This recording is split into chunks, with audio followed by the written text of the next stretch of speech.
এদিকে 3 দিনের উত্তরবঙ্গ সফরে বৃহস্পতিবার সন্ধ্যায় শিলিগুড়িতে পৌঁছলেন স্বরাষ্ট্রমন্ত্রী অমিত শাহ। এদিন বাগডোগরা বিমানবন্দরে নেমে মুখ্যমন্ত্রী শুভেন্দু অধিকারী এবং স্বরাষ্ট্রমন্ত্রী শিলিগুড়ির একটি বেসরকারি হোটেলের উদ্দেশ্যে রওনা হন। বৃহস্পতিবার রাতে ওই হোটেলেই রাত্রিবাস করবেন তারা। শুক্রবার 21শে অগস্ট এসএসবির একটি অনুষ্ঠানে অংশ নেবেন এবং কাওয়াখালীতে ভারতীয় ন্যায় সংহিতা আইনের সচেতনতামূলক কর্মসূচির উদ্বোধন করবেন তিনি। ইতিমধ্যেই যে খবর পাওয়া যাচ্ছে, এসে উপস্থিত হয়েছেন অমিত শাহ এবং সেই সঙ্গে মুখ্যমন্ত্রীও। শুক্রবার 21শে অগস্ট এসএসবির একটি অনুষ্ঠানে অংশ নেবেন তারা। 3 দিনের উত্তরবঙ্গ সফরে বৃহস্পতিবার সন্ধ্যায় শিলিগুড়িতে এসে পৌঁছলেন স্বরাষ্ট্রমন্ত্রী অমিত শাহ। এদিন বাগডোগরা বিমানবন্দরে নেমে মুখ্যমন্ত্রী শুভেন্দু অধিকারী এবং স্বরাষ্ট্রমন্ত্রী অমিত শাহ শিলিগুড়ির একটি বেসরকারি হোটেলের উদ্দেশ্যে রওনা দিয়েছেন বলে আমরা খবর পাচ্ছি।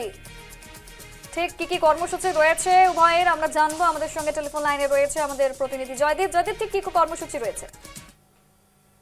ইতিমধ্যে আজই কিন্তু এসে পৌঁছেছেন স্বরাষ্ট্রমন্ত্রী অমিত শাহজি এবং আজ তিনি রাত্রি শিলিগুড়ির চামটা এলাকার একটি রিসোর্টে থাকবেন এবং আগামীকাল সকালে শিলিগুড়ির যে রাঙাপানি এসএসবি হেডকোয়ার্টার রয়েছে সেই হেডকোয়ার্টারে একটি অনুষ্ঠান রয়েছে, সেই অনুষ্ঠানে তিনি অংশগ্রহণ করবেন। মূলত বিভিন্ন প্রকল্পের উদ্বোধন রয়েছে, পাশাপাশি একটি বৈঠকও হবার কথা রয়েছে। মূলত যেহেতু শিলিগুড়ি করিডোর চিকেন স্নেক অত্যন্ত গুরুত্বপূর্ণ একটি এলাকা ভৌগোলিক দিক থেকে, ফলে এই অঞ্চলের অত্যন্ত গুরুত্বপূর্ণ যেহেতু, ফলে নিরাপত্তা আরো যাতে কিভাবে জোরদার করা যায় নতুন সরকার আসার পর থেকে সেই একটা প্রয়াস চালানো হচ্ছে। ফলে সেই বিষয়গুলিকে সামনে রেখে আগামীকাল বৈঠক করতে পারেন স্বরাষ্ট্রমন্ত্রী।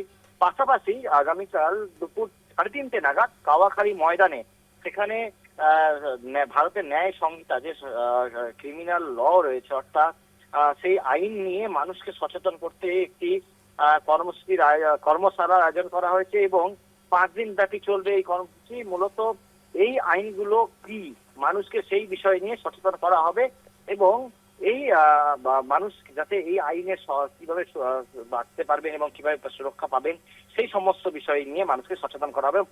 5 দিন ধরে এই সচেতনতা শিবির চলবে। 22টা মোট টেন্ট থাকবে এবং সেই টেন্টে কিন্তু আধিকারিকরা থাকবেন এবং সমস্তটা মানুষকে বুঝাবেন। এর পরের দিন অর্থাৎ আগামীকালই রাতে ফের ওই রিসোর্টে একটি বৈঠক তিনি করতে পারেন দলের নেতৃত্বদের সাথে এবং সেখানে বর্তমানে কি পরিস্থিতি রয়েছে, রাজনৈতিক অবস্থা দলের উত্তরবঙ্গে কেমন রয়েছে দলের, সেই বিষয়গুলি নিয়ে তিনি স্থানীয় নেতৃত্বের কাছে জেনে নেওয়ার চেষ্টা করবেন। এরপরের দিন অর্থাৎ দুপুর 2টো নাগাদ তিনি ফের দিল্লির উদ্দেশ্যে ফিরে যাওয়ার কথা রয়েছে। ইতিমধ্যে দেখো বাগডোগরা বিমানবন্দরে মুখ্যমন্ত্রী পৌঁছে গিয়েছেন স্বরাষ্ট্রমন্ত্রীকে স্বাগত জানাতে।